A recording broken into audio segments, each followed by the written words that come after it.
Do you guys hear the fan? I think I have everything situated right, but I want to make sure you don't hear the fan. Hey, nice to have you guys all here live. Baruch Hashem.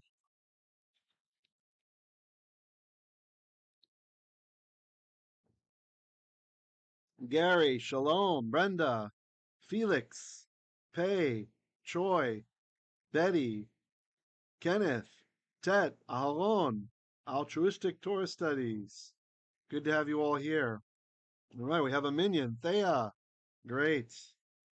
Great, great, great. Now, of course, everybody knows tomorrow evening is Sukkot, Erev Sukkot. So the Chag starts. We have a no work holiday starting. For those of you who keep Torah, this is economical here. You don't have to be in our particular sect way of thinking. But for those of you who are Torah keepers, it starts tomorrow night. It didn't start a week ago. It didn't start a month ago. It's not next month. There's none of this, independent witnesses who aren't approved by a Sanhedrin or something. We side and we stand with Israel. And that means following the Israeli calendar. That means listening to those who are seated in the seat of Moses. That means obeying the judges. Right? Yeshua warns about people being in danger of the council. That means he is acknowledging the authority of the Sanhedrin.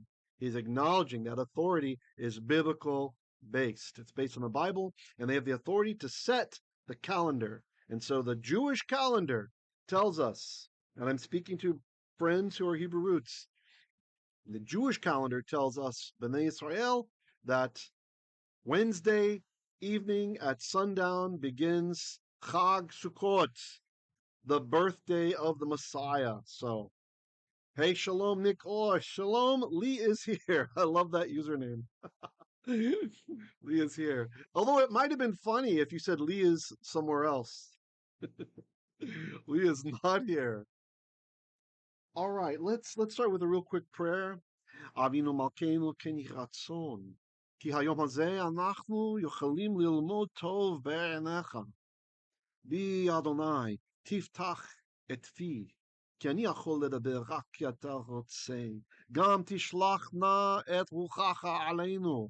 אנחנו רוצים לראות את פניך, אבא. אנחנו רוצים לראות את כל מפעולותיך מתורתך, משמיים ממעל. לא לנו ולך יהיה כל הכבוד. וכל הדברים האלה אנחנו נברכך בזכות ישוע המשיח. Okay, let's get started. I'm excited. Things are going okay. YouTube's complaining about the bit rate. I thought I'd try 1440p again just to see, because, they used to let us do 4K live. They used to let us do 1440p live. It seems they're insistent on just 1080p. So I'm sorry. When we're live, when I pre-record, I can give you 4K, ultra high definition. But when we're live, YouTube has now changed things, and they're only allowing the 1080p, the full HD, okay? So that should be good enough for seeing text and stuff like that. It's just I know some of you have big screens, and so you like to not have things so pixelated. Okay, today we are entering Exodus 29. Isn't that exciting? Here we have this is Aharon, this is Aaron. Not Aharon in the chat, not Aharon ben Avraham, but Aharon ben Imram, there, Achi Moshe Rabbeinu, and he's washing some garments there in a clean place. Okay, the best I could do with the tools available. Gary says, my live stream complained about the bitrate for several weeks, but the last month or so says excellent. Nothing changed. Yeah, mine's not complaining about the bitrate. It's not that. It's not that. My speed is very fast, Achi. It's very good right now. Baruch Hashem. It says you need to change the video resolution. The current resolution, 256 by 1440, so 1440p, which is not supported for this configuration. See, that's the complaint. That used to be fine. It let me broadcast live because the bit rate's plenty fast. And before that, it used to do UHD. They gradually took things away. First, they started making 4K not work, and then they started making 1440p not work, and now we're here at 1080p. Hopefully, we won't be knocked down to 720p next week. Chas v'shalom. Okay. Lee asks, which software do you use for showing variants? It depends on what variants I'm looking for. Um, if I'm looking just kind of the general, it's not an issue of software. There's a critical apparatus. You can get a Bible, a Hebrew Bible with a critical apparatus. The complete one that's used by scholars is the BHS. You want to get a BHS Hebrew Bible, and you can get that in software, or you can get that just the book. I got one over. Where are you? Where's my BHS over here? All right, he's hiding. He's hiding because I've been favoring this one. Oh, nope. Where'd you go? Oh, it's upstairs. Been favoring my Corn Pub. I like the Corn Pub presentation Bible because it's very nice, big fonts and such, and there's room in the margins for notes.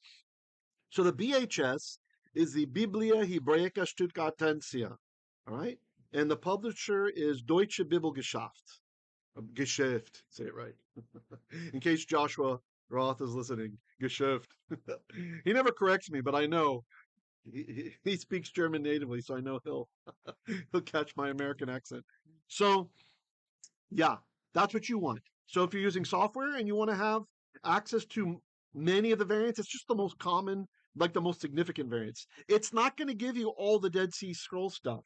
Okay, for that you need BHQ, which is not even complete. That's book by book. I've got a handful of the books, but they're releasing it as they're finished, right?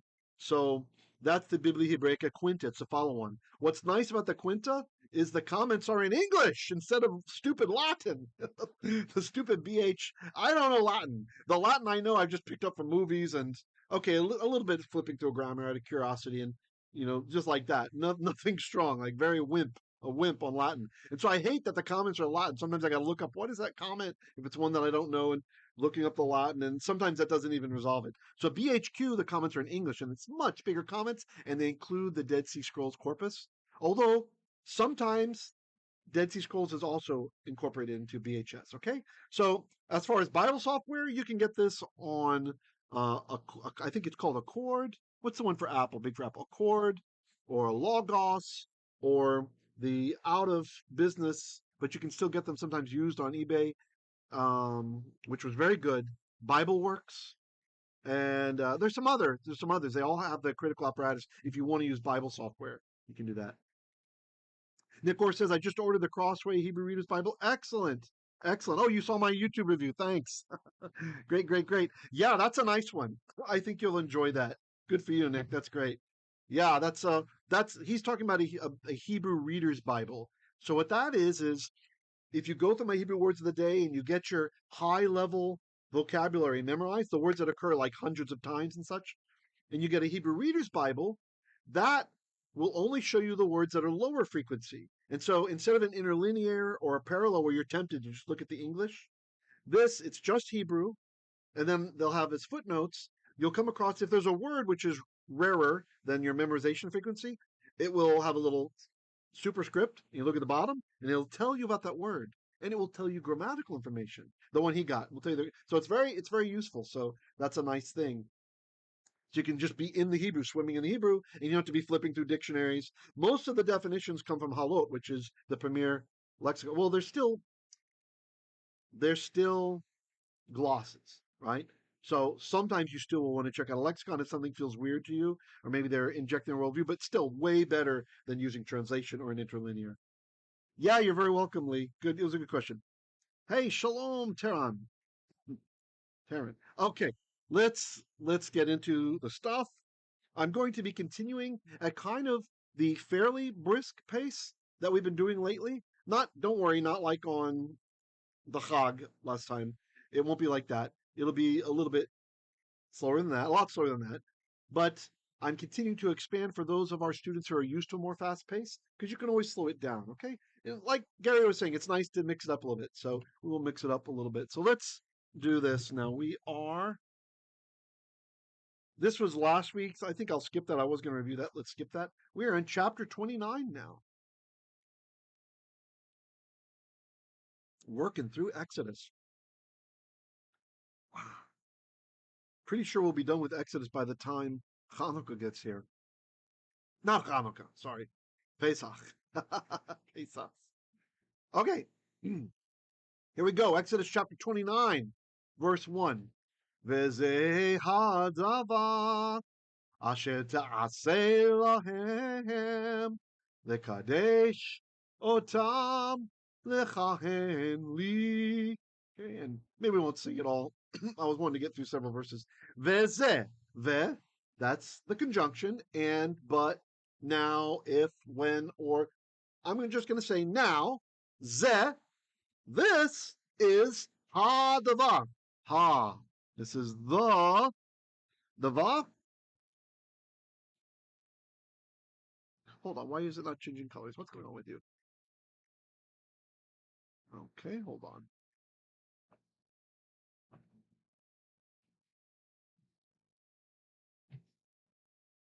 Yes, there we go. Ha is the.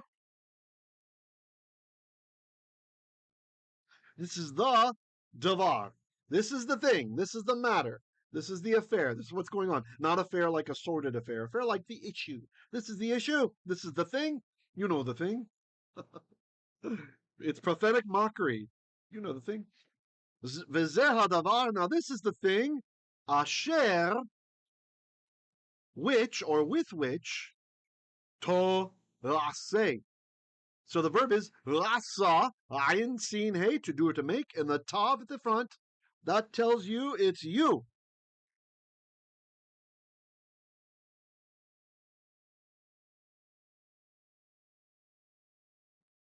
You will asa. It's an imperfect, it's incomplete, which about 90% of the time, or maybe more, is going to be like an English future.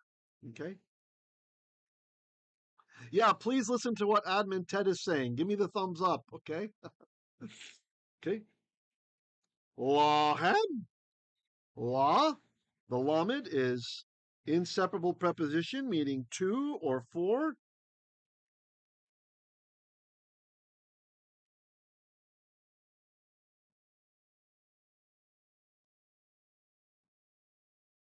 To or for. And then hem for them. Now I'm not going to color them all tonight, but I'll color some for now to kind of get you warmed up, especially for the newbies and intermediates, so they don't feel too overwhelmed all at once. You can feel overwhelmed in a little while. For them. Hey, shalom mispacha. Harrison writes, shalom gam lecha. Okay. Lahem, for them, or to them. Le kadesh. Le, inseparable preposition again, lamed.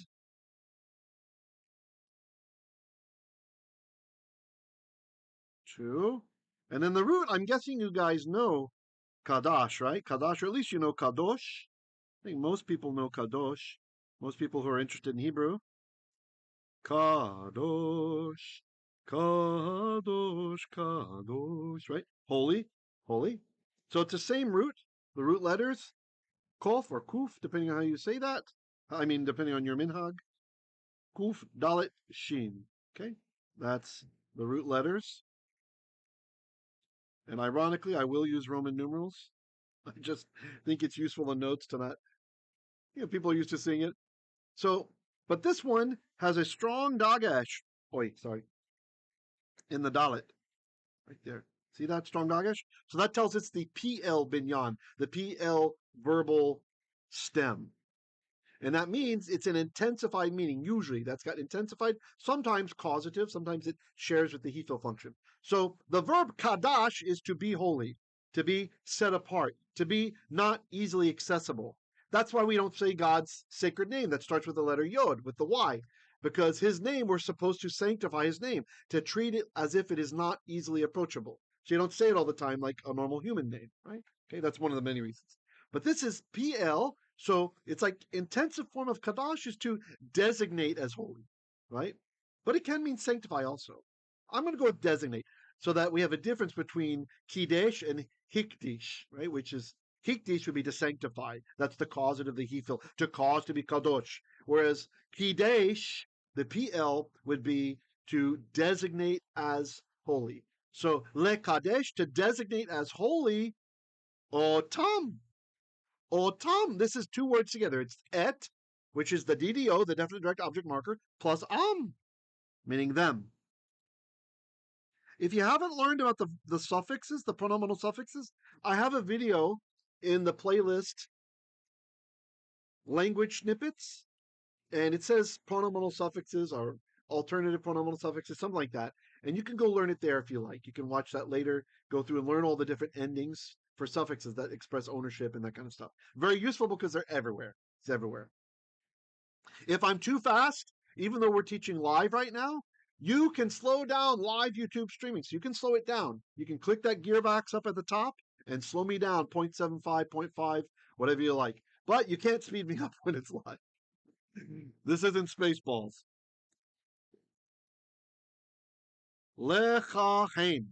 So here we have another PL verb. The lamed is to, just like we had over here, kahen. Kahen means to officiate as a priest. This is a back form verb from the Hebrew noun kohen, which means priest. In modern Hebrew dialect,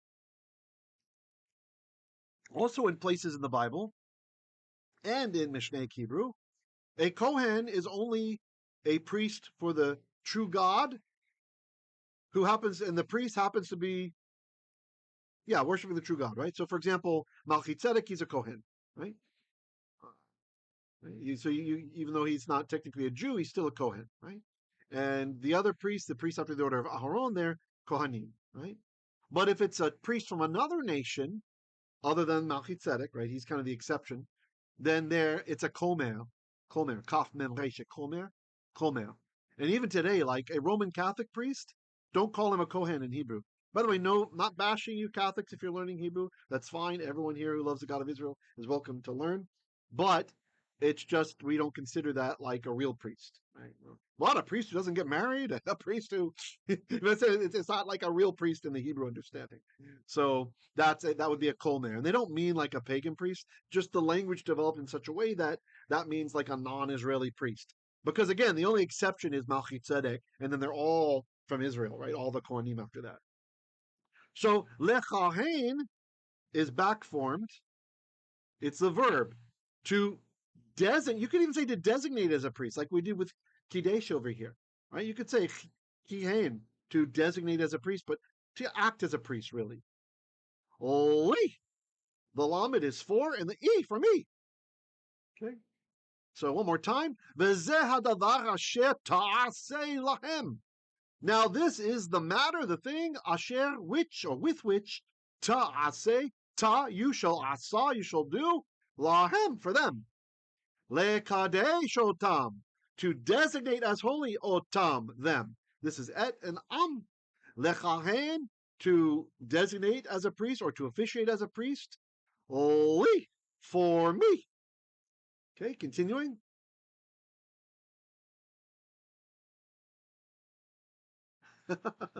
Gary says we do that in modern English too. He was priesting. I thought I had invented that. That's funny. I didn't know that was a thing. In the past, when I've shared this verb with people, I said, to priest, if we said it in English. But apparently, over there where Gary's at, they actually say that. Cool. Yes. Yeah, Schnick writes, Ein Kadosh Kadonai. There's none holy like Hashem. Very good. Turning nouns into verbs. Okay, yeah, that's a good point. Yeah. Yeah, that's good. I heard this happen in Russian one time. Somebody said parkovat, like to park, from like parking spots. Thought that was kind of funny. Okay. Lekach, take. This is command. Okay, that's not command. Sorry. Lekach pa echad, take. And it's kind of interesting that we do have a command here, but usually the lamed drops on kach. That's interesting. Lekach pa echad. Pa is a bull. How many bulls? Echad, one. So this is the noun.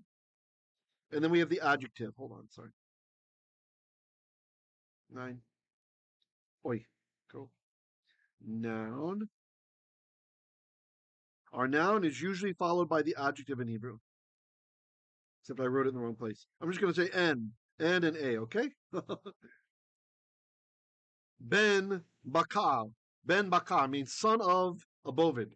So this is the way you say like a young bull. So Par Ben Bakar is a young bull. Ve'elim.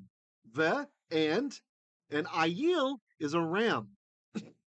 Although this can also be used poetically. Oh, it's also used by the one of the Canaanite peoples. Was it the Amalekites? Anyway, they also use it to, that was the name in their language, which is similar to Hebrew, to refer to officers, right? And in Hebrew, it can be used poetically, an ayil, to mean an officer, like a leader of the people, right? Like a great leader. It's like a ram, right? If you've ever seen a ram, they look magnificent. Sort of the trucks, elim. That's the plural ending, and you'll notice it's lacking the yod. So the Masoretes, they put the chirik here so that we know, that's how you know not to read this as elim. It's not the short chirik, even though it looks like it, because they were correcting the spelling of the text. You didn't have standardized spelling on all the words, right? English didn't even have it until a couple centuries ago. Ve'elim, and rams. How many? Shanayim, 2. Shanayim. Temimim. So we have a couple adjectives here. Look how the adjectives can stack up. We have elim, that is a noun. And then we have adjective shanayim. And you can just keep stacking up adjectives all day long. Temimim. But you'll notice an adjective has to agree with a noun in 3 things. Gender, and yes, gender is the appropriate term in language. This only has to do with language, the word gender. And I think plants might have gender, right? People don't, but plants and language too. So gender and number and definiteness. So they're plural. Elim, the im ending is plural, right? So we're going to agree we're going to make them plural. Though technically, shnayim has a dual ending, but that's because it's the number 2. It's just weird, but it's still more than 1. Okay, we can settle on it's still a plural. It's more than 1. And then they're all masculine, right? So that's the gender. Again, a language term. And then number 3, they're all indefinite, right? It doesn't say ha elim, the indefinite. So elim, shanayim, temimim. Rams, 2 of them, without blemish. Temimim is without blemish. This is from the same word that is used to refer to our ancestor, Yaakov Avinu. Yaakov, the Bible says, before his quote-unquote conversion encounter, before he wrestled with the Malach, he was an ish tam, which means a man without blemish. It's talking about his moral character. You can translate that he was a perfect man. And I know our Christian brothers and sisters get a little bit squeamish when I use those terms, but blame Hebrew, don't blame me. That's what the Bible says about him. So his name did not mean usurper. That's Esau talking. Okay, his name does, and actually how their dialect of Hebrew developed later on among the Edomites. His name did not mean, not usurper, not cheater, any of this kind of stuff. I really like Jordan Peterson, but I don't like how he didn't research and know those things in his Bible series when he's talking about Jacob, that he was sneaky, he was a cheat, no. That's like letting your enemy define you, okay? His name, Yaakov, means he grabs a heel. It's literally like we're talking about making verbs from nouns, right? The verb heel, akav or akav, it's a heel, and he Yaakovs it. Yaakov, he grabs it, he heals him. So that's why his mother called heel. He's a healer. Not like making people whole, but grabbing on the heels, right? In a playful way. Oh, look, he's grabbing his heel. What mother would name her child, I'll name this one usurper. It's the Palestinian propaganda coming back on us, basically. They developed the term and they made Jacob into pejorative in their language. And then they use it against us. Like, see, that's what's happening. And so when you and your denomination or sect or whatever, when you repeat that anti-Semitic nonsense against Jacob, the father of all the Jews, the father of all Israel, of course, Abraham Avinu is the main father, but he's still a father, one of the patriarchs. That is Lashon Hara. That's a very serious sin. You're breaking the 5th commandment, Kibed et avicha, honor your ancestors. You can understand that as father, ancestor. Look it up. Av means either of those things. So careful, guys. I'm warning you. Don't curse yourself. Don't repeat lies about Jacob, that he was a stealer, he was a usurper. None of that stuff. He didn't even want to say the thing to his father. His mother commanded him, I command you, my son. And even then, our tradition shows he tried not to. Anyway, I have lessons on this. I won't get too into it, but I kind of felt led just now for some reason. Maybe some of you needed to hear this. Stop bashing Yaakov, Jacob. He was an ish tam. That's why. Ish tam, like Timmy mean, without blemish. A man without spiritual blemish. His brother was a wicked hunter. There's only 2 hunters in the Bible, and they're both evil. So, all right. Personal gain says bakar means beef in modern Hebrew. Yeah, sure. Yeah, you can use bakar. Let's see. Gary says, okay, let's see, what am I missing? Nouning, Harrison says. Let's see. Yeah, they lie about him, altruistic Torah. So he says, yeah, exactly. It's so true. And then they repeat the lie without learning. Selling your birthright is selling. Exactly. And he admits it. In the whole conversation that happens, the verb lakach is used twice. And in Hebrew parallelism, when you have a word used twice in the same verse or a very close proximity, oftentimes the author is teasing out 2 different meanings of that verb. And we learn from Ugaritic that lakach can mean to buy, right? Can mean to buy. And so what he says is, first he bought my birthright. He confesses he bought it, and now he's also lakach. He's also taken my blessing. You see? So he admits that it was bought and then blessing. Yeah? Okay.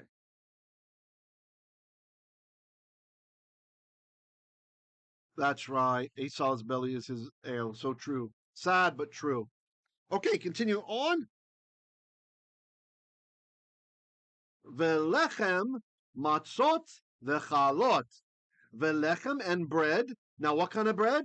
Matzot. You know matzot, it's matzah. Matzah, unleavened bread. Literally matzahs, right? And actually, this is a little bit different. Now, the normal way to express, to kind of verify, to modify how a noun is in Hebrew is to put an adjective after it. But Hebrew has another power. And actually, the reason is biblical Hebrew seems to have fewer adjectives than all the sister languages in the neighborhood for some reason. And so, what biblical Hebrew does is instead of always using adjectives, it oftentimes will use the construct, something of something. For example, how do we say the holy tongue in Hebrew? Well, there's 2 ways. You could say halashon, right? Halashon hakadosh, right? The tongue, the holy one. You could say that way, but that's not how we say it. We usually say leshon hakodesh. Notice lashon became leshon, because it's the construct state. So that means tongue of hakodesh, the holiness. And so that second word, it attributes the hey, the definiteness, to the first word in the chain, like I usually draw with the bright amber color arrow, right? So lashon hakodesh, it's the tongue of holiness. So you see what you can do? Instead of using an adjective, if you only have a noun, you can set them up like that in a construct, something of something else, right? And then that's the same as an adjective. And that's what's coming up here. So let me draw it for you. Velechem matzot. Okay, it's a construct chain. So this literally says, well, let me break off the vav just so there's no confusion. And bread of matzahs. So what's happening here is matzot. Okay, this happens a lot of times in Hebrew too. I'm sorry, I'm not trying to get too advanced, but I just want to share this concept while we're at it because this is a great example. Let's zoom in. There, great. Okay, hey, I can point at it now. There it is. I'm gonna hold it up. So heavy. So sometimes in Hebrew, if you put a word in the plural, that can express an abstract concept, right? It can express an abstract concept, right? So, for example, zaken is old, right? And zekanim, this can mean like old guys, or it can have the idea of old age in general. You see how that can work? Not always. This isn't like a rule, but a lot of times it happens like that, right? So here, that's what's happening here. Matzot, it's in the plural for matzah. Matzah, matzah, unleavened bread. And it feels to me like it's expressing the concept of unleavened in general. And so bread of unleavened, because we don't have an adjective for unleavened. We don't have an adjective for that. So instead, we're using the construct, biblical Hebrew, specifically Torah Hebrew does this more than some of the rest of the prophets, but it's expressing this, without an adjective, it's just putting them in construct. So literally, lechem, bread of matzot, of unleavenedness. Okay, so unleavened bread. Unleavened bread.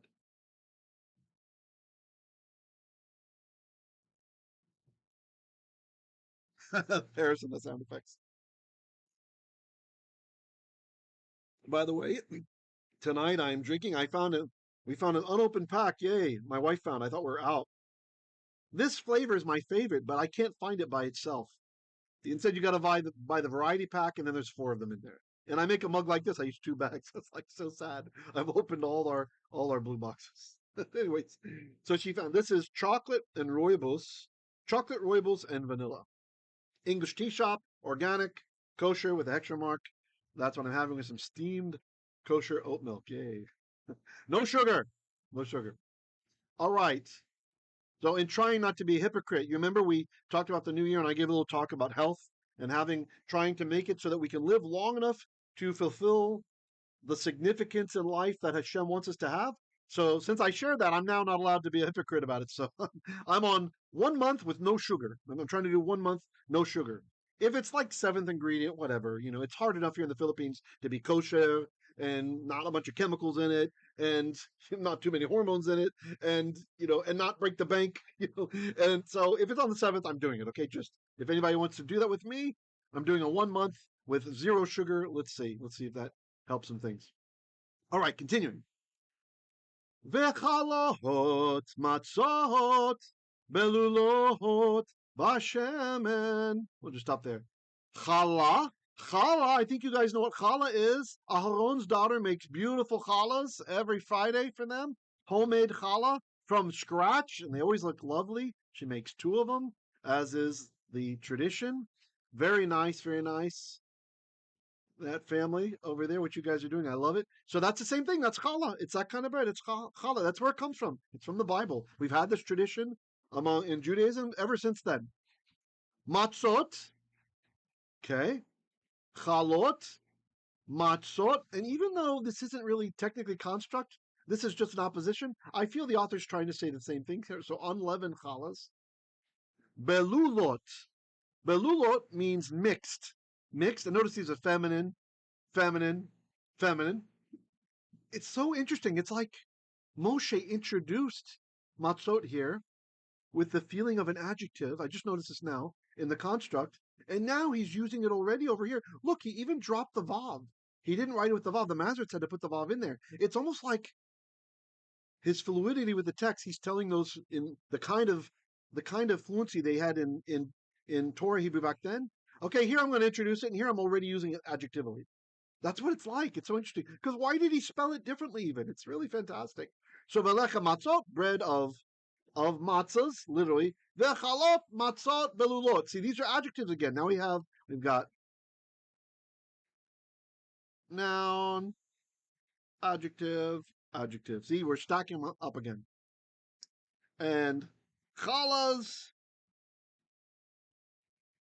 unleavened, mixed, ba shemen. Bait is in, ah is the shemen, in the oil. Urekike matzot meshuchim bashaman.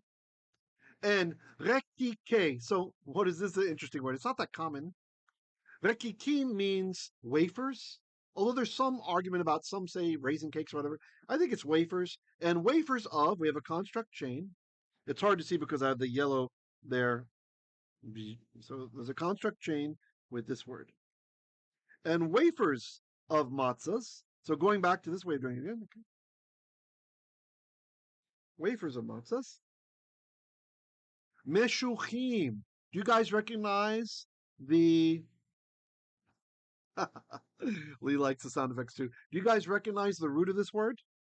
Meshuchim. Who recognizes the root? What's another word from that root that you know already?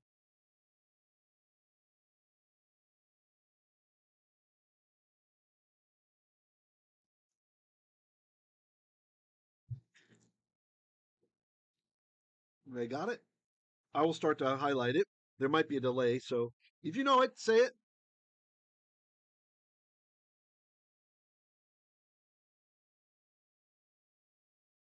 I'll give you a hint. Ani ma'amin, be'emuna shelema, ba du du. Ani ma'amin, du du du du du du. Yay. If Jeff is here, I know Jeff knows this one.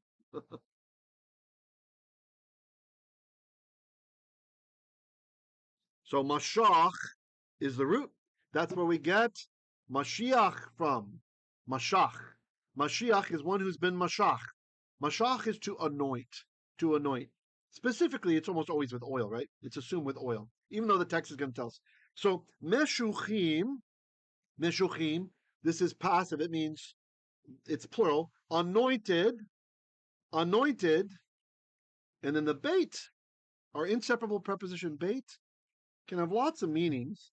Bait can mean in, it can mean against, right? Like to make war against somebody. It can sometimes mean over, like mashalabeh, to rule over somebody. Lots of things. But here, it's going to have one of its other common meanings, with.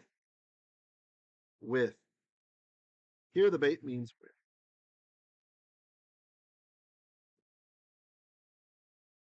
Okay. And then the ah is the footprint from the word ha, which was hal in ancient Hebrew. Ah. Let me zoom in there for those of you. Since we can only send this in 1080p. Thank you, YouTube.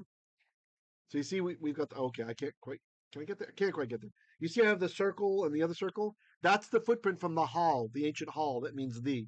The lamed is assimilated in the sheen, so there's two sheens there. It's actually bashaman. Bashaman, but we just say bashaman. So bait is with, the ah means the.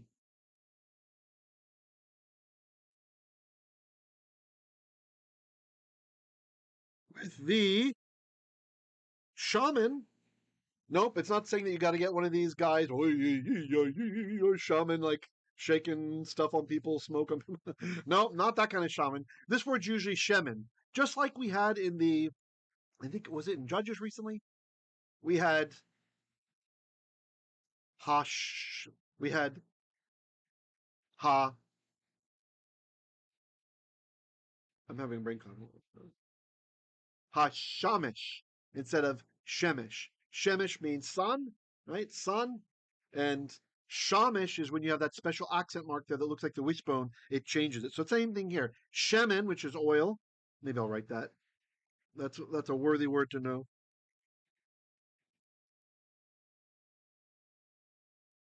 Shemen means oil. And if the text does not tell you what kind of oil, then it means olive oil. Okay, so it can be used by itself. Shemen zayit is the way to say oil of olive, right? See, again, there we don't have an adjective for olive, right? There's not an adjectival form like zayti or something. So instead we say shemen zayit, right? Oil of olive. Okay, but then the first is changing to an ah here. Okay, because of this guy or this gal, however you want to think of it, the strength of the etnachta. Don't yell at me if you call it something different. That's how my rabbi taught me. Etnachta. Okay. Solet. Solet. Yes. Solet chitim ta'aseyotam. Okay. So we have another construct state.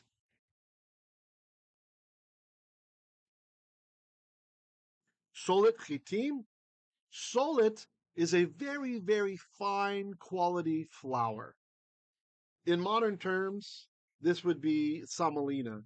I learned that from Dr. Jacob Milgram's commentary on Leviticus, that to compare it to Samalina. Okay, so it's like Samalina. I don't think any of the lexicons say Samalina, but that's a good example. So extremely high quality of flour, and then chitim of flour.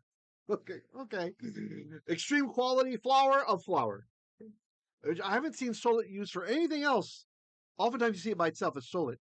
But perhaps what's really happening when we see solet, perhaps that's just a short form, an abbreviated form for the fuller expression that we see here by the hand of Moshe, solet chitim. Okay, so let's just say finely grained flour. Okay. And then we have to rase, the tav at the beginning. That's you or yut, no you, and then asa, to do or make. Sorry. So ta, you will say, you shall make, tam. So the ot, that's just et, the definite direct object marker that we don't translate. And the at the end, well, that is them. Just like it was here. And it's an alternate way to write this one here. Hem. Hem and both mean them.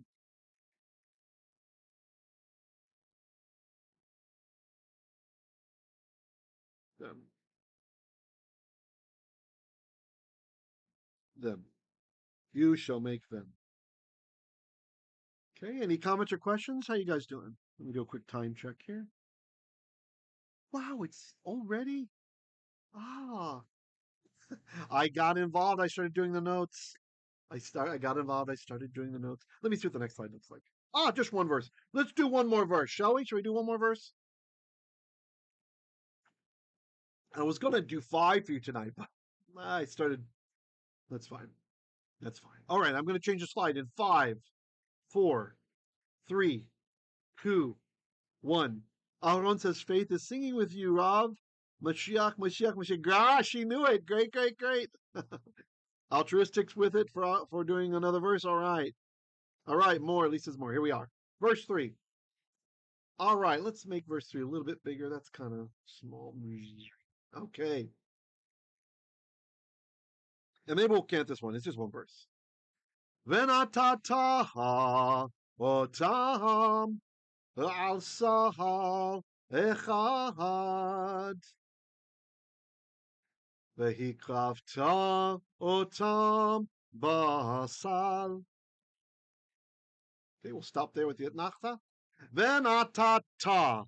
So this is a verb you just got to get used to. It's the verb natan. Natan. And what has happened is that noon likes to kind of disappear, right? So in ancient Hebrew, in ancient, like pre-biblical times, we would have had the word natanta, natanta. Well, natan, to, right? So the to, it's still for ata. Let me still mark that guy out. So the ta at the end,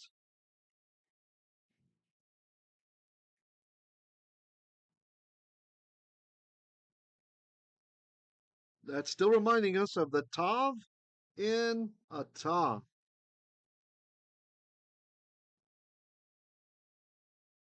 Ata, okay? That's the tav in the word for you.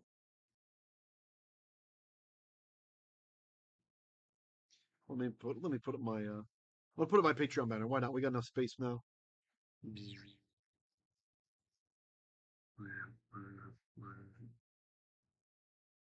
Boom! Oh, it's covering me. Hold on, we'll fix that. Actually, no, I can grow. We got space here. Why not?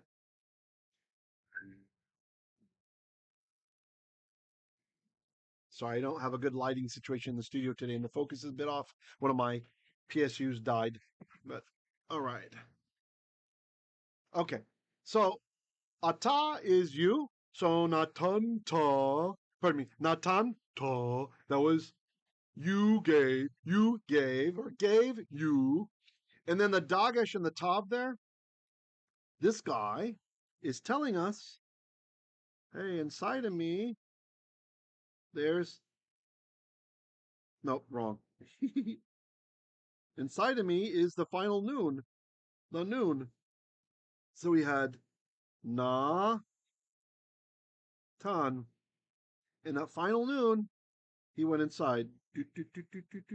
And there he is, he's inside there. Okay. So natanta became natat-ta. And you might be wondering, but wait a second, isn't ata also written with a dagesh? It is in the tav, but that's because in ancient Hebrew it was anta, or enta was the word, and that noon assimilated, we end up with ata. It still exists in Arabic and some other Semitic languages. They still have the noon in there. Okay, continuing. Natata is you gave, but ve natata is and you shall give, with our vav conversive, changing things around. Otam, them. You shall give them, or set. Natan can mean give or can mean set. Same thing with its synonym seem, okay? Wow, I really am blurry when I'm this big, aren't I? Let's get smaller. Yeah, let's just...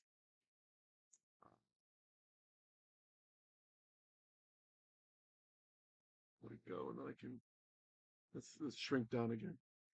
Yeah, my SLR hasn't been autofocusing lately. I don't know what's up. There, better. So you just have to guess. It's paton.com something. All right. All right. So you shall place them or set them, meaning those breads, upon sal. Sal. Better call sal. That's a noun. Noun. It's funny. If you haven't seen that, it's I'm not saying I recommend the show, although I did enjoy it, but it's funny. He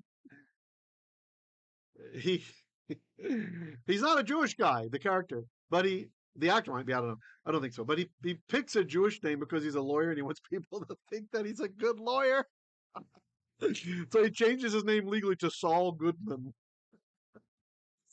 Okay, and then the adjective is echad. Echad. Saul, a basket. What kind? You could think Saul Goodman is a basket case, maybe. I don't know. Think of a basket on his head or something. Saul is a basket. What kind of basket? Echad, one.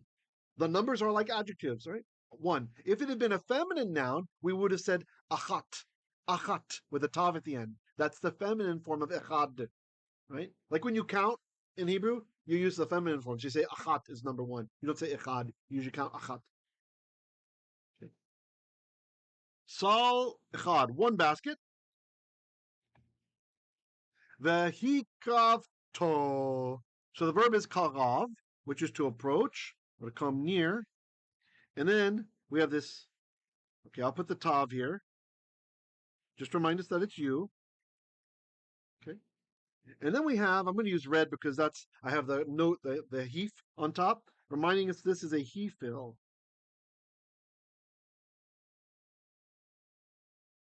And the preformative hit at the beginning reminds you that it's a he fill. That's a causative form. So karav is to come near. Hikriv is to cause to come near, or to bring near, or can mean to present, right? If it's an offering to present, right? But you could be literal, to bring near. O tam. Et plus am. Definite direct object marker plus them. Okay. Basal. So the bait, inseparable preposition, and I did decide to annotate most of the things tonight. Just kind of felt led to do it. So here we are. In, and then we have the aw at the bottom, the aw, and the dagesh here. Those two things together. Here, let's just do like this. Let's make it. Why not? Okay. Those two things make it the. In the sol. So be. Let's make it bigger again, since high definition not working. Be is in. As is the sol basket, in the basket. Okay.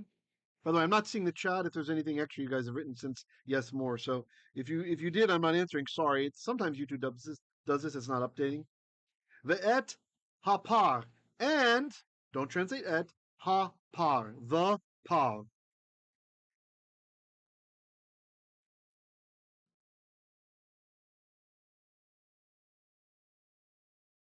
The.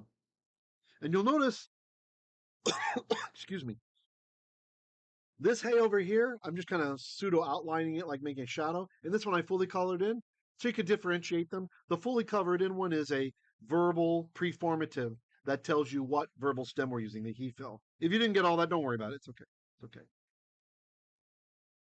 Again, if you're new to these directed immersion classes, don't worry if you don't even understand most of what I'm talking about. I repeat the stuff enough that over time you will understand. Master Yoda, I'm not afraid. Or you're rabbi. There, rabbi. Okay, ve'et, pardon me, ve'et, the way it's written ve'et, and eight is going to tell us another object of the verb. Shenei ha'elim, literally two of the rams. Let me mark that. Construct chain. Okay, definite article. The last word is definite.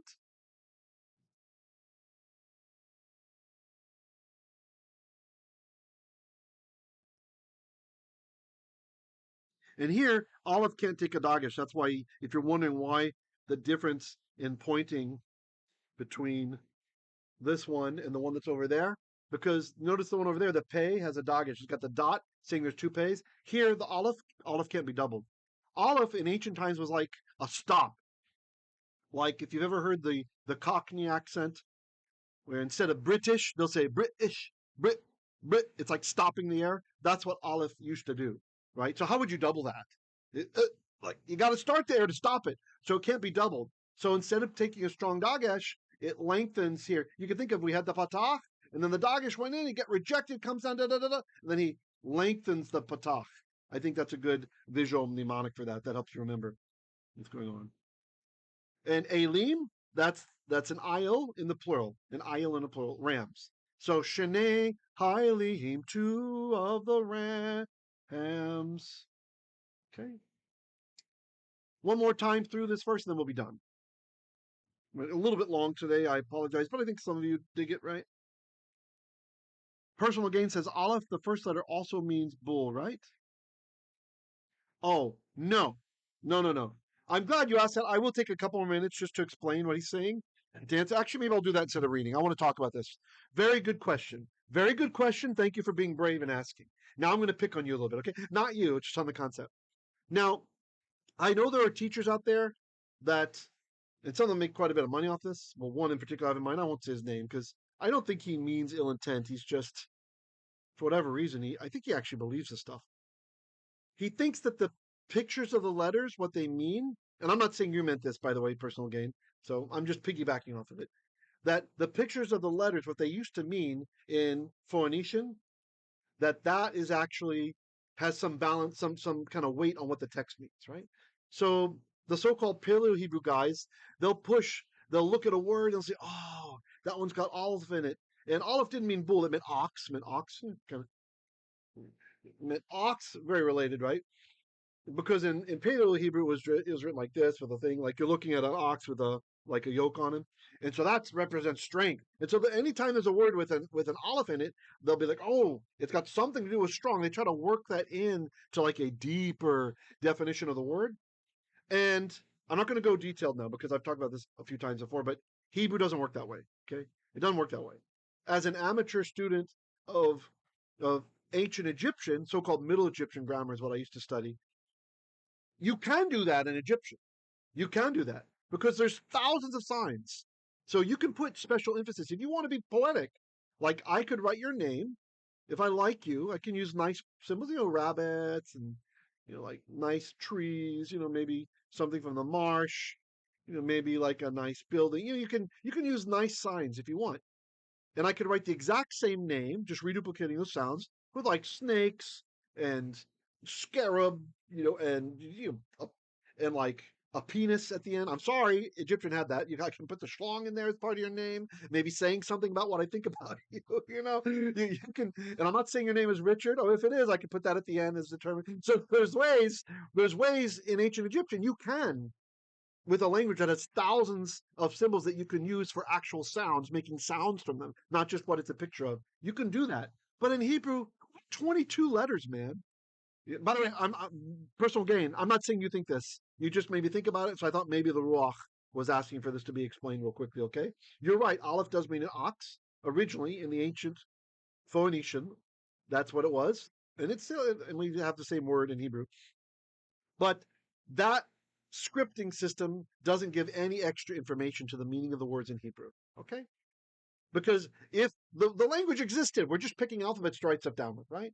So if I want to use any word that has a resh in it, I only have a choice. The human head is all I can do, right? In the old Paleo Hebrew system, the so-called Paleo Hebrew, which is really just Phoenician. It's invented by the pagans, the Phoenicians. We like the alphabet, we use their alphabet, okay? We didn't invent it, we took it, we used it.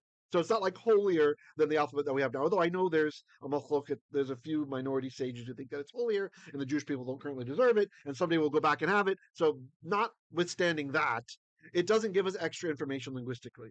The Aramaic alphabet, one of the Aramaic alphabets is what we use now from when we're in captivity. So this is actually technically one of the Aramaic alphabets, and so-called Chaldee or whatever. Richard's a good peach. So true, so true. Yeah, nothing against Richards. It just came to mind. I thought it was a funny example.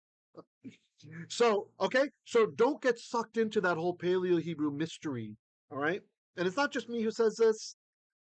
Dr. Michael Heiser chimed in on this, Baruch Hashem, may he rest in peace, and Dr. Michael Brown, who both have studied Hebrew on very, very deep levels. They chime in, and they both agree that it's like soothsaying, right? When you get into, oh, what's this? It's got this picture and this picture and this picture, so it's got to mean that. I'm sorry if you like your teacher who's been teaching this, but it's poppycock. Linguistically, not true, okay? Don't waste your time. Spend your time learning vocabulary words. Spend your time learning grammar, or at least the patterns like we teach it here, okay? Learn really how to understand the language. Don't waste your time on this soothsaying nonsense, okay? Again, that wasn't at you personal gain. I'm not saying you believe that, okay? And I'm so glad you asked. I think it's the spirit stirred you up to ask so that I could share that. Someone out there watching this video, either now or later, needs to hear this. Don't be sucked in. I believe it's the nachash, the serpent, wants people to waste their time instead of actually learning something that will help you spiritually, focusing on what the pictures meant in each word. Now, that's fine to learn it. If you want to learn it, that's fine. That's fine. I learned it. It's fine to learn it if you want to learn it, right? Just don't think that it gives any extra value at all to any of the meanings ever. It does not, okay? Gary says, my son-in-law translated a totally oral language and created a writing system. He used the Roman alphabet. The letters mean absolutely nothing in the Yetva language. Interesting. Is he like a Wycliffe Bible translator or something? Lee says, yeah, it's interesting that Canaanite, which they call ancient Hebrew, is very similar to Egyptian, and both Canaan and Egypt were Ham's sons. Yeah. Interesting. I would push back a little bit on Canaanite being ancient Hebrew. It's actually a different dialect at the very least. You know, it comes from ancient Hebrew, as does biblical Hebrew. They both come from ancient Hebrew, which liberal scholars will call Old Semitic, right? So if you're looking for the right Google keywords, yeah. But yeah, it is interesting. I agree. Okay, guys, that's all I got for you tonight. If you like what we're doing, please consider joining my Patreon, becoming a patron. Patreon.com/Hebrew Literacy. I really would appreciate it. Or if you want to help us with some equipment, we're getting a new microphone, Baruch Hashem. That's going to try a lapel mic, Gary's idea from Amazon. So we can always get stuff from Amazon.com. That's very useful if you want to send a gift certificate from Amazon. You could just send it to Jeremiah at Hebrew Literacy. That's very, very helpful. And there's other ways. You'll see it in the description below if you'd like to help. We really appreciate it. If not, at least please pray for us. And I'm praying for you guys. I pray for my students every day. I want you all to have breakthroughs. Please share with us your breakthroughs. Don't be shy. It's not about ego. It's about showing that others that, look, hey, everybody can do this. Everybody can do this. Okay? I was a late bloomer with my Hebrew, so don't feel bad. Okay? So it's not my first language or anything like that. So you can do it as well. All right? All right. Be well, guys. Shalom, shalom. I will see you later. Tomorrow, no Hebrew class. Tomorrow is Sukkot. All right, Erev Sukkot. Okay.